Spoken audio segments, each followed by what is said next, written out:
एक गांव में जहां हरे भरे पहाड़ और जंगल थे, एक संत महात्मा बाबा रहते थे। उनकी ज्ञान और करुणा ने उन्हें गांव वालों के बीच बहुत सम्मानित बना दिया था। लोग दूर दूर से उनके दर्शन और आशीर्वाद के लिए आते थे। एक दिन एक प्रसिद्ध विद्वान और योगी महात्मा रघुनंदन गांव में आए। वे अपनी विद्या और दार्शनिक ज्ञान के लिए प्रसिद्ध थे, लेकिन उनके मन में संत महात्मा बाबा के प्रति जिज्ञासा और थोड़ा संदेह था। रघुनंदन महात्मा बाबा के आश्रम में पहुंचे, जहां बाबा गरीबों को भोजन दे रहे थे।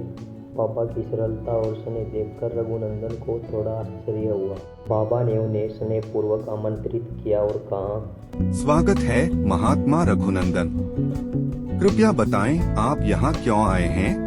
रघुनंदन ने कहा, मैंने प्राचीन ग्रंथों और दार्शनिक विचारों का गहन अध्ययन किया है। मुझे आपकी शिक्षाओं के बारे में जानने की जिज्ञासा है। क्या आप मुझे कोई ऐसा सिखाएंगे जो आपके सम्मान का कारण हो? संत महात्मा बाबा ने मुस्कुराते हुए कहा, मैं आपको एक कहानी सुनाता हूँ। एक बार एक व्यापारी था जो अपने धन और दान के लिए प्रसिद्ध था। एक दिन उसके देश में सूखा पड़ा, जिससे भूखमरी फैल गई। व्यापारी ने अपने धन से एक बड़ा अनाज भंडार बनाने का निर्णय लिया और लोगों को दान देने लगा। भंडार के अनाज से लोगों की जान बच गई। लेकिन एक दिन एक भिखारी ने थोड़े अनाज की मांग की।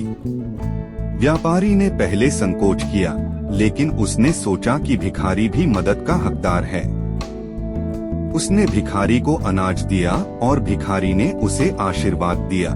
संत महात्मा बाबा ने कहा, व्यापारी ने भिखारी को मदद देकर समझा कि सच्चा धन केवल सामग्री में नहीं बल्कि लोगों की मदद करने में है। महात्मा रघुनंदन ने कहानी सुनकर गहराई से सोचा।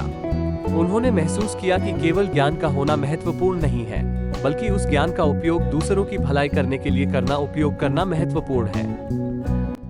रघुनंदन ने गांव में कुछ समय बिताया और गरीबों की मदद करने, बीमारों की देखभाल करने में भाग लिया।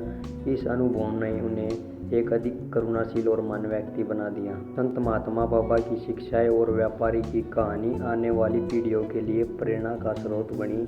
यह कहानी सिखाती है कि सच्चा सम्मान और ज्ञान केवल जानकारी में नहीं बल्कि दूसरों की सहायता और सेवा में है।